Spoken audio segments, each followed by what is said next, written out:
future of the Ultimate Fighting Championship lightweight division isn't quite clear, since UFC President Dana White has not yet had his defining meeting with the current champion Khabib Nurmagomedov.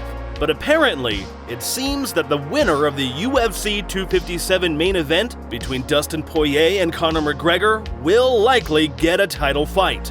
UFC President Dana White said in a recent ESPN interview for fans that given the facts where Dustin Poirier and Conor McGregor are at the top of the list in the 155-pound rankings, the most logical thing would be to grant the winner of the match a shot at the lightweight title. Although it was the most obvious decision, we still have to wait until Dana and Khabib meet to know for sure what will happen with the UFC Championship belt. Will the winner of Poirier versus McGregor be the #1 contender for sure?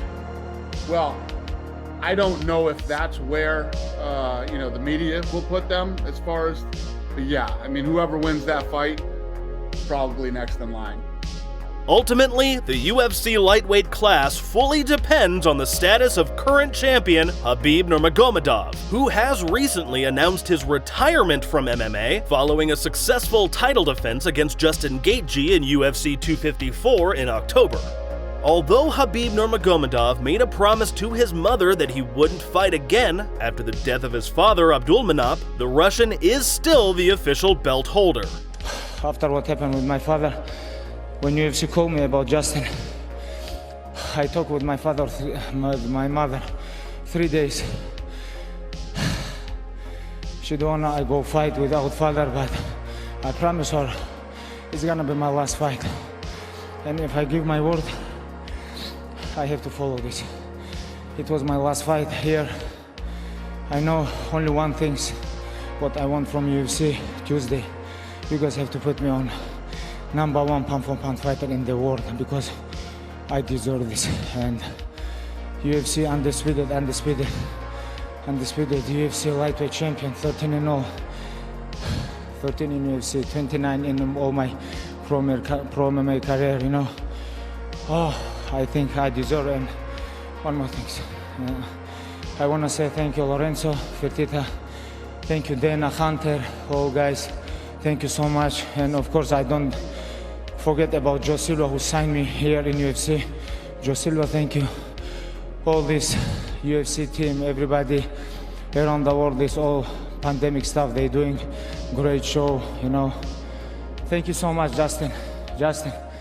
2016, I remember when I cut weight, you helped me a lot. Thank you, brother.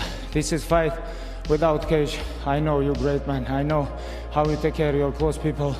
I know a lot of things about you. Be close with your parents, because one day it's gonna happen something, because you never know what's gonna happen tomorrow. You never know. Thank you, guys. Thank you, coach. I love you so much. My teammates, Ali Abdulaziz, Rizwan. Oh, alhamdulillah. Today is my last fight here in UFC. So as you put the gloves down, you do so as the #1 pound-for-pound fighter in the world. You go out. There's been many speculations about what would have to happen for Dana White to lure the Eagle back into the octagon. And it is known by the entire UFC fan base that he will get a chance to make an in-person pitch in the coming days. White affirmed that he has a face-to-face meeting with Nurmagomedov, planned to happen during the promotion's upcoming 3-event run in Abu Dhabi Island. The last of those cards features the bout between McGregor, the former UFC lightweight and featherweight champ, against Poirier, the former interim lightweight champ, which headlines UFC 257 on January 23rd. Whatever happens after that is going to depend on White's conversation with Nurmagomedov, and that's why he said the UFC 257 main event winner is probably next for the title shot, and not for sure. Dana was asked if his meeting with Khabib was a defining moment for the future of the UFC lightweight title. It does. I get on the plane next Monday and fly to Abu Dhabi, and I don't know when he gets there, but he and I are set to meet as soon as he arrives. What do you think about what Dana said? Do you think there's a chance that Khabib will step back into the octagon? Who do you think will win between Conor and Dustin? Let us know your thoughts and predictions in the comment section. Does the name Darina Mazdyuk sound familiar to you? If you're a big MMA fan, it is most likely that you have come across the viral video of this female fighter beating up a man. But that's not all. The man Darina fought was no ordinary man. The intergender contest saw Mazdyuk score a first-round TKO victory against Gregory Kristchakov, who tipped the scales at 529 pounds against Mazdyuk's 139. Рефери разнимает бойцов, даже непонятно как называть их. Наверное, да, правильно будет все-таки говорить бойцов из уважения. К Дарине Маздюк, очень отчаянная девушка. Ой, пропускает в голову! Срубает Гришу, полное ТВ, добивание в партере! Близко к финишу, Дарина! От того, чтобы выиграть этот исторический бой. Но рефери не торопится останавливать, потому что огромные плечи. Стучит сам Гриша. Остановка. This sort of freak show fight caught the attention of many, including Bellator MMA. It didn't take long for the promotion to contact Mazdyuk with a contract offer, and she said she jumped at the opportunity and intends to thrive. Bellator contacted me about 1 to 2 weeks after the fight video came out, notably after comments of our fight from the likes of Mickey Rourke, Mike Goddard, and Mike O'Hearn. I will get even more attention when I start to conquer Bellator. Although her current state of attention lies in the viral video, Darina assured that she is not a gimmick. Mazdyuk has a real background in mixed martial arts, having trained in some variety of combat since she was 15. She's got experience in Sambo and karate, but MMA is now her main focus. The controversial video of Darina defeating a 525-pound man has raised many different opinions inside the entire MMA fanbase. However, Darina Mazdyuk got the attention she was looking for and managed to steer it into a spot on the Bellator promotion. The idea to hold this fight came from me. There was no quarrel with Grigory. There was an idea for a fight between a woman and a man. We had been looking for a long time for someone who would agree. The organizers found 2 fighters, and from them I chose Grigory. Aside from her viral victory, which was an exhibition, Darina Mazdyuk has racked up an official 3-1 professional record. Mazdyuk has fought at openweight, lightweight, featherweight, and bantamweight. She is currently in a 2-fight winning streak and holds 1 TKO victory and 3 wins. What do you think about internet sensation Darina Mazdyuk getting a contract from Bellator MMA? Do you think she has what it takes to compete with real fighters? Let us know what your opinion is in the comment section below. As we all know, celebrity Jake Paul has been spending weeks trying to get UFC competitor Conor the Notorious McGregor to fight him in a boxing match. The YouTuber, rapper, and professional boxer has made many attempts in order to call the Irishman's attention. He even addressed Dana White in one of his Instagram posts, calling him a bitch. What the fuck is up, you Irish cunt? Good morning, Conor McGregor. I know you're probably beating up old dudes in a bar right now, or maybe you're jacking off because you're sick of fucking your wife. I mean, she's a 4, Conor. You could do a lot better, but happy Monday.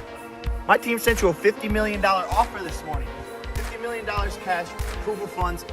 The biggest fight offer you've ever been offered, but you're scared to fight me, Conor.